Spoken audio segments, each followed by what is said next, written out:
Thank you very much. My greetings to all of you, this big family of dock workers around the world.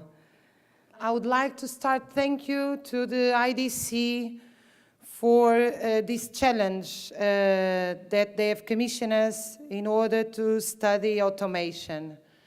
And also ask you sorry because what I bring to you today are very partial hypotheses. This is a very complex subject. I have done this with my colleague, a mathematician from Instituto Superior Técnico, Professor Henrique Silveira. He is not with us, but he has made all the accountability of efficiency versus productivity. We have been working on this together. I also want to thank to 4 people, Marcel van den Linden, founder of the Global Labor History Approach, Valerio Arcari, historian, Mauro Puero, a unionist that has taught me a lot since the last 20 years, and the economist Michael Roberts, who has an issue on automation that was very important for us to do this approach. In any case, what I will say here is my responsibility, is not their responsibility. I also want to ask you, in order you give me freedom to use the words as they are in the reality. What we see in the television is it's a huge mixture between superficial news, propaganda, wrong words. For example, in the television, the idea of national economy is always used by the media. This is not true. National economy, when this is a concept that wants to eliminate the problem of appropriation of value of labor. If the capital is being accumulated, it's because workers work. And if the salaries are not paid or are cutted or people are dismissed, the money doesn't go to another planet. It goes to capital accumulation. So usually this is not a problem of national economy. It's not a problem that everyone is okay. When a part is okay, the other one is not okay. So I will use my own words. I will give you our conclusions of the study. I will give you my analysis of the data, and then you do whatever you think it's better in your unions as local action, as global action, coordination with IDC. But as historian, I need to be absolutely honest with you today. So, first of all, the question of automation nowadays. This is a huge problem for dock workers. It is possible, or let's say it, we cannot say the exact figures, but in some areas we are speaking about 45 to 50% of jobs being eliminated due to the fact of automation. These are not in all sectors. This will mainly be connected with less skilled qualifications and middle skilled qualification. So high standard qualifications are not threat at this moment. This means that although most of you play a key role in economy and a very dangerous job, it's a job that can be in most of the sectors of the port eliminated by automation. What is the effect of automation in economy? So, I will try to explain you. In a port, there are a lot. What is a port? Well, for citizens like we are, for workers like we are, because I'm a worker at the university as well, a port is a place we use to change commodities, to circulate people. So this is a very important place. This is a very important place because as you could see the world, how it is nowadays, how it was 200 years ago. Even ports were important, were very important 200 years ago. But because circulation until the Industrial Revolution was mainly done by sea, was very difficult by land, was easy by the sea. But nowadays ports play a key role Because when there was the allocation of production to Asia in the 90s, there was a huge transformation in the global economy. This was done by relocation to Asia, the container, the ship labor of Asia, etc. This has increased dramatically the volume of commerce, international trade, and of commodities. So for us, a port is something very useful. It's a public area. Nobody has, it's a piece of land. As a piece of land should belong to everyone. I must say here that I'm against private ports and subconcessions to private sector of port, because this is a piece of land. It should be used to the public and not be subjected to profit. In any case, it is a piece of land. In this piece of land, we change what we need, goods, because we need this. We need food, we need supplies, we need clothes, we need people to move. This is really important. Nowadays, we could not do it without this. Because with the international trade as it is in global sector, most of the countries are dependent on ports for things as food supply. And food supply to humans and food supply to animals that will feed humans. So this is really important nowadays. This is one of the power dock workers have in hands. I will speak about this in the end, because you have a big problem in your hands, but you also have a big solution in your hands. But I will start by the bad news, okay? Finish with the good news. So in this port, the port has become, in the last decades and also previous, a place of profit. But as you know better than I know, there are lots of people trying to earn money in a port. And they are not all together. And one of the sectors that is trying to earn money now with the port is the multinational companies that sell cranes and automation and electric systems.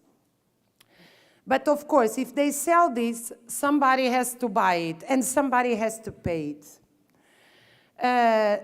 A crane, a fully automatized crane, is something that takes more than 10 years to bring back the value that was invested. So it's a long-term investment.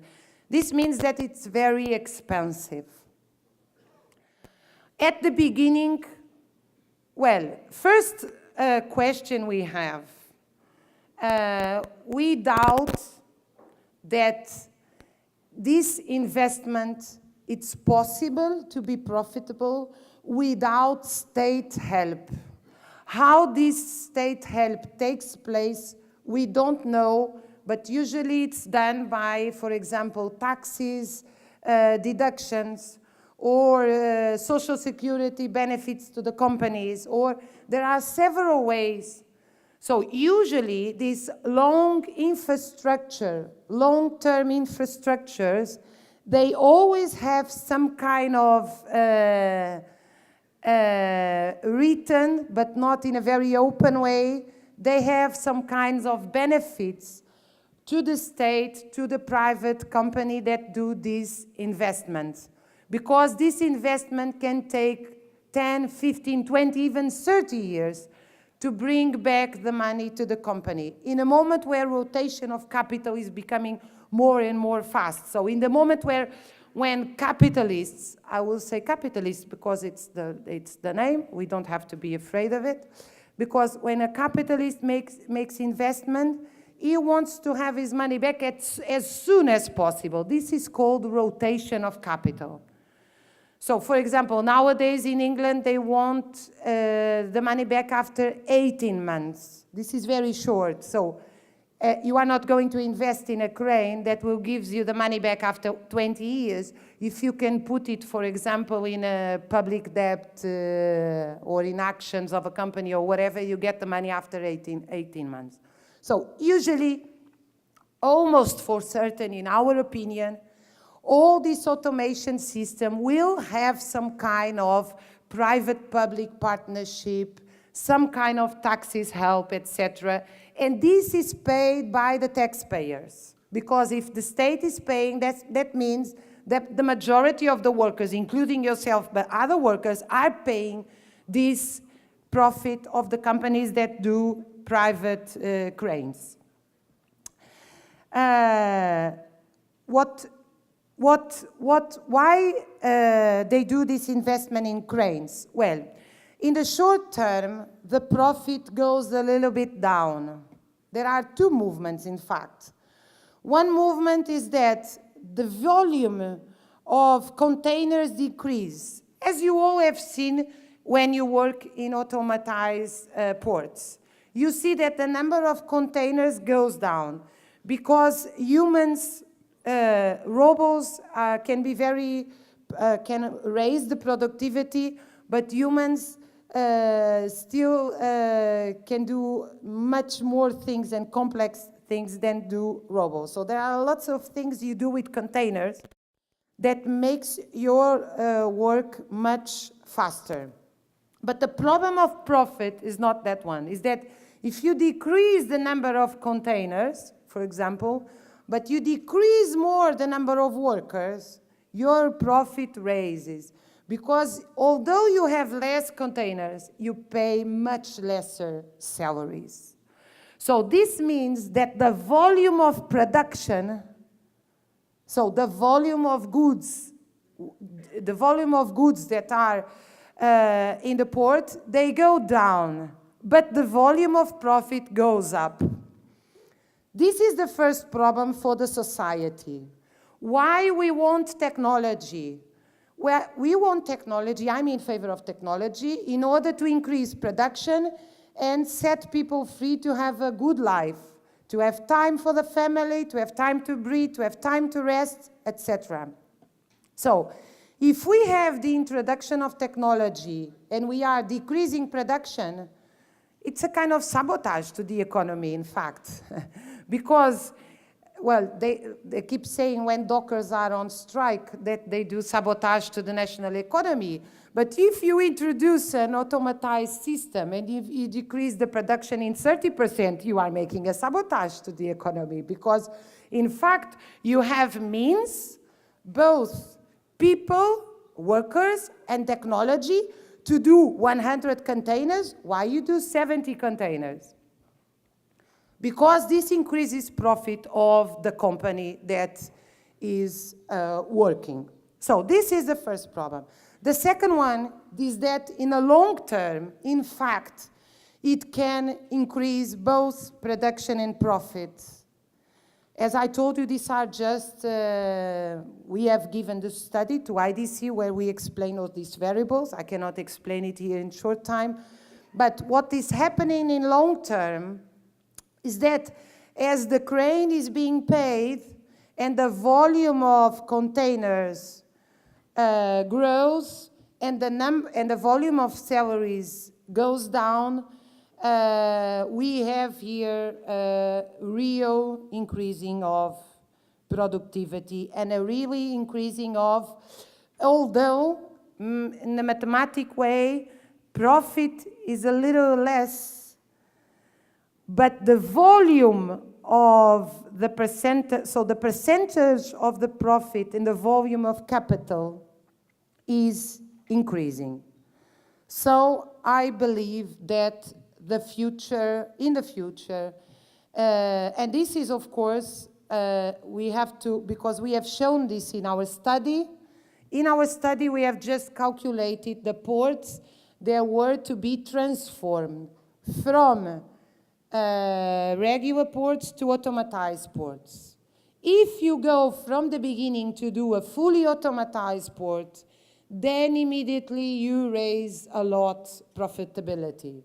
So the question is more difficult when you are transforming the port from an old one to a new one. But if from the beginning you do a fully automatized port, then the profitability is from the beginning bigger. As I told before, would be very strange if all this process of automation, either in old ports or in new ports, would be made without any state help. This means taxpayer workers. contributions help.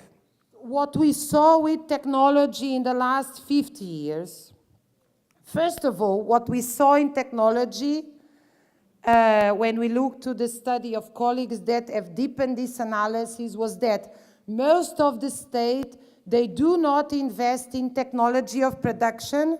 Most of technology is going to be invested in a war military complex and security complex. So it's not true there is a huge investment in automation for production. This is the first thing. The second one is that what we saw in the last 50 years was that the technology is always comes together, not with a better life for workers, but with a huge raise of unemployment. Now we have, since the 90s, what we call labor historians, labor shock supply. We have, even in central countries, I don't even speak about peripheral countries where informal sector is very big, but even in central countries, we have a real rate of unemployment and underemployment that goes from 10 to 25%. How is the automation in ports connected with this? Well, the problem is that when you put technology and you raise the productivity this way, and you dismiss people, first of all, there's a human problem. Economy, it's about what we want to produce, who is producing, and what we want to produce, and for whom we produce. What we have the situation nowadays is in the world, as I show you with the figures of General Motors, is that half of the richness is concentrated in 62 people. And this is what technology is in fact bringing. In fact, when you dismiss people and you raise the productivity so much, the process we are seeing is a process of richness concentration. That's what we see. But there are huge problems for entire of the society. These people that are dismissed, they go to Social Security and they stop paying labor taxes. They still pay, in some cases, consumer taxes. But it decreases largely, and the companies do not pay their part as well. So, if we have automation without reduction of working time hours, without reduction of salary, that's the only way automation could be accepted in the society. I will say this again because I'm absolutely sure what I'm saying. The only way these citizens of the world, the workers of the world, should accept automation is that if you divide this productivity by dividing working time hours without reduction of salary. So, thank you. If people were working 10 hours and that there is a crane that does 3 hours, this should be divided by 2 or 3 workers, and they should have free time, because there is no reason why rich people have time to go to the cinema, be with the family, go to the theater and have vacation, and people that work have no time for anything, or they are absolutely poor in unemployment conditions. So this makes absolutely no sense in the world we live. So the question of automation is not bringing a new world where robots will make the job of people, but is bringing a world where unemployment became historically high. And what is unemployment in capitalist development in the last 200 years? Well, there are 2 ways of controlling wages. 2 ways. One is by dictatorships. There are some people here, I believe, that come from these countries. You forbidden unions, you forbidden political parties, and that's the way you control wages. My country was like that for 48 years during the Salazar regime. Labor was controlled by a dictatorship. This still happens in some countries. But in democracy, liberal democracy, The only way you can control wages is by unemployment. You have to have a huge number of unemployed people outside of the companies saying they are willing to work for less. And this is how you regulate salaries. So, from the union point of view, you really have a problem. If you don't find a way to have a dialogue and an organization system with unemployment and precarious people, you always have a problem, because a part of your army is on the other side. A part of your army wants to work by any money. This is what is a precarious worker or unemployed, because they need to live. So, I know very well, because I've been historian of the dock workers union for a long time, what they have done in their strike was to pick up the strike fund and pay for precarious workers while they were on strike, and then demand them to become fixed workers. So this is an active solidarity policy that protects you. Just keep your job and keep the other ones outside your job will not solve anything. Will not solve anything, because people have to live. And they are willing to work for the money they are being given by the bosses, especially in a situation where you have enormous changes of demand due to the mixture of international trades. So this is something I will not solve this with you here, but I want to keep your attention for this. The question of the relation of fixed workers with precarious and unemployed workers. I was asking to a colleague, I think he's here, from Australia last night, how it was in Australia, and he has answered exactly what we have studied and our results. So 30 to 40% were dismissed. It was more difficult to do the same production as it was before, so the companies are calling back the workers that were dismissed. But now they are calling back not as fixed workers, but as subcontract or casual workers. So now they are a pressure over your salaries. Before, they were your comrades in arms, and now they are a real pressure over your salaries. They are competing with you. 6 months ago, they were with you. Now they are against you. In the last 10 years, how they have restructuring the labor force in Europe. They didn't dismiss people. They call them and they give them pre-retirement systems, compensations, fake training.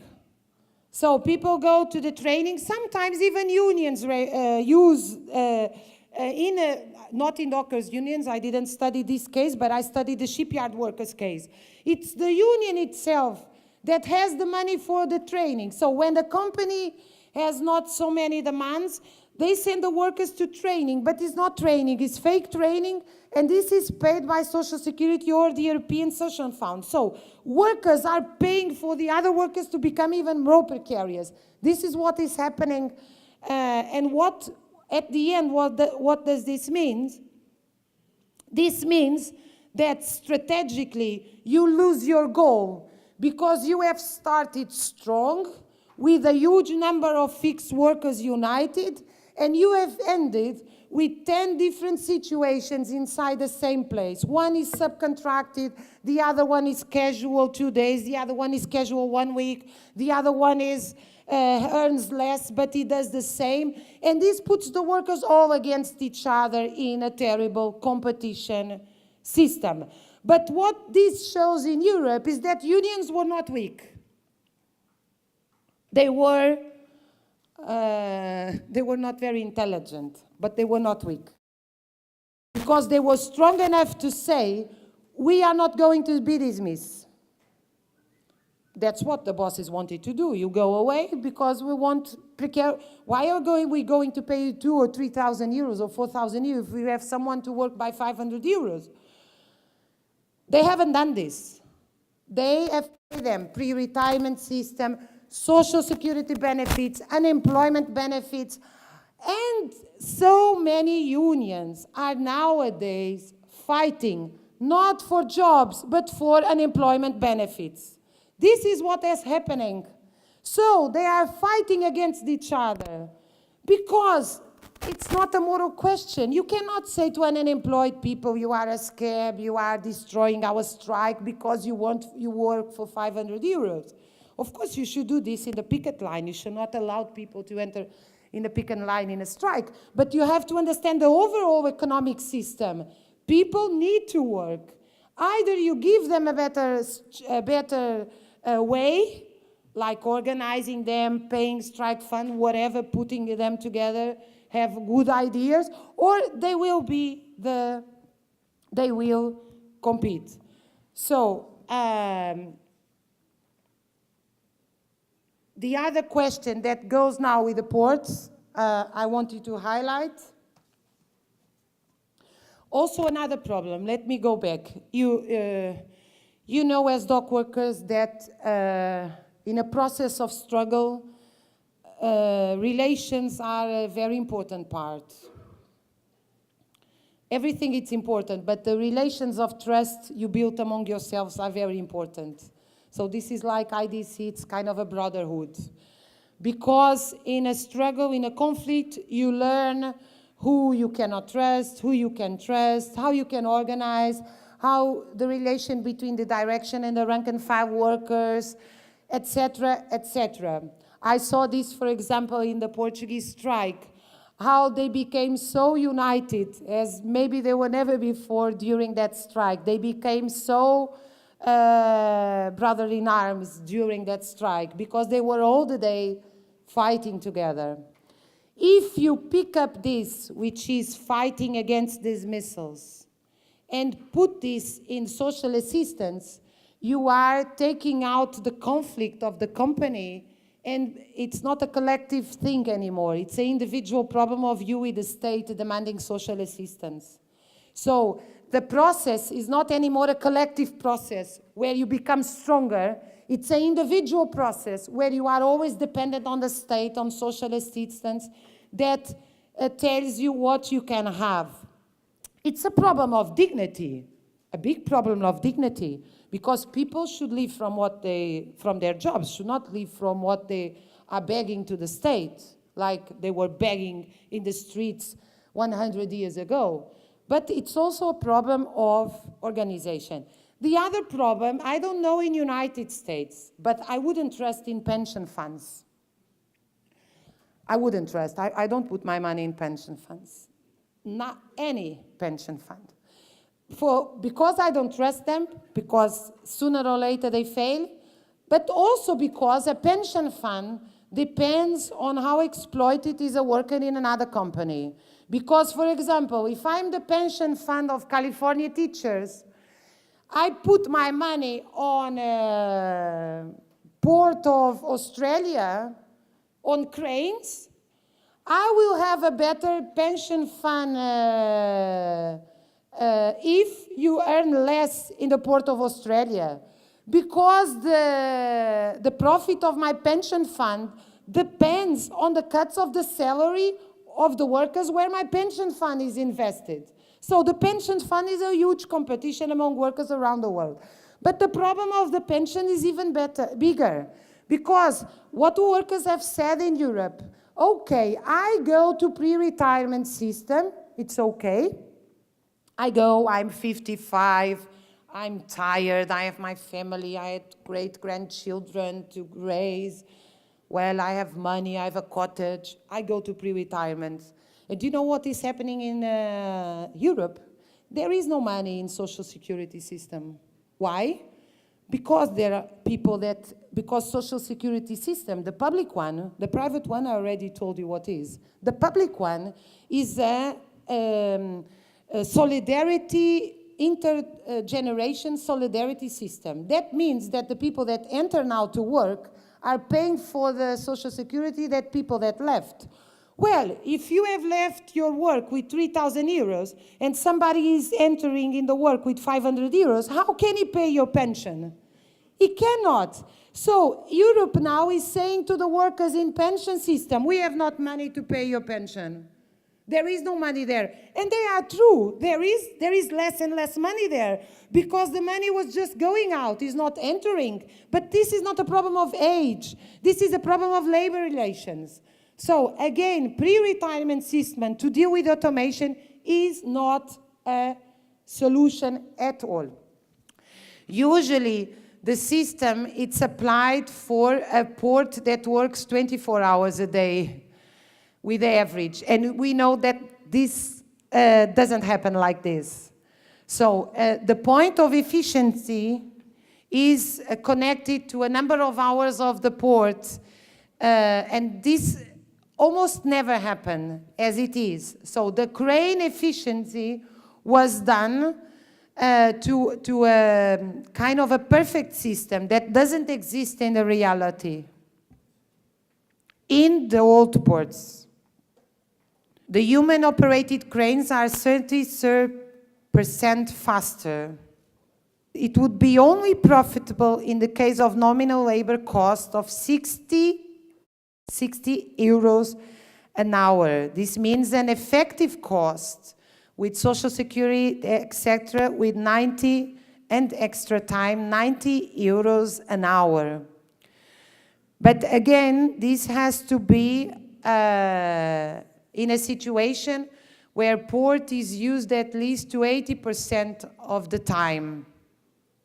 This one is more realistic because the port is working less than 80%, which is much normal, and because the salaries are not so high. I want to show you, I'm almost finishing because probably I have a few time now. This has huge losses for the state. In the study we have given to IDC, we have pointed out, for example, how much this can cost in social security and less social security contributions and less welfare state contribution. And we have done 4 options. If the labor cost is 10, 20, 30, and 40 euros. If, for example, in the Nordic European countries can go to a permanently year loss of something like almost 10 million euros to the state. The state can lose this. This is important because usually when we speak about efficiency, we are just speaking about the profit of companies. We are not speaking neither on people's life, neither on welfare state. And welfare state is the whole society welfare state. Now I want to give you some good news. This is the best part. So, the first good news is that you are one of the sectors in the world with more power. I don't know if you know this. You can, in fact, this is the contradictions of capitalist development. They're very interesting, and I love to study this. Globalization was your problem, but is your lucky as well. Because globalization has made a huge world competition of salary, but at the same time, companies are absolutely dependent on transport and logistics. Absolutely dependent. So at this moment, when you stop a port 100 years ago, there would be strike, fighting in the port, but nothing will happen in Orlando, in New York, in São Paulo, in China. Now, if you stop this port in Miami or another port, something happens in the entire world. Because we live in just-in-time model production. Because companies do not have stocks anymore. They are permanently, daily, hourly dependent on stocks. That's why, in my opinion, comes the automation. That's the biggest question, is how you break unions' power. That's the biggest question. It's not about profitability.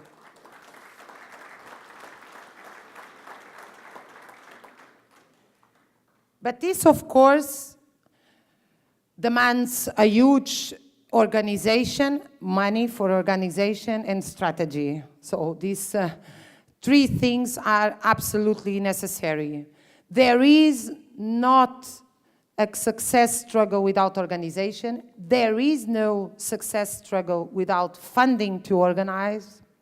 There is no success struggle without a clear strategy of where you are going, not where you are going in the next 6 months, where you are going in the next 20 years. I already told you my opinion. I wouldn't allow any crane if the result is not dividing the work for everybody that is inside without reduction of salary. That would be my main approach. And of course, the companies will answer, therefore, we don't automatize ports because the only profitability is to dismiss people. There is no other one. So this shows who is playing for the good of humanity and who is not. The second thing is, again, dialectically, the contradiction is that what is your strongness is also your weakness. You are a highly corporativist sector. This means you are a big brotherhood and you have big trust relations. You are pretty much together. You have a huge conscience of class conscience. But at the same time, you are very closed in your sector. So usually it's very difficult to see dock workers to dialogue or organize a struggle with other transport sectors or with other sectors. And this would be certainly something, it's very difficult to organize, I know, but for example, if you can put in a same struggle a relation between dock workers and truck drivers, then you can rule the country. It's better than Obama or Trump or Hillary.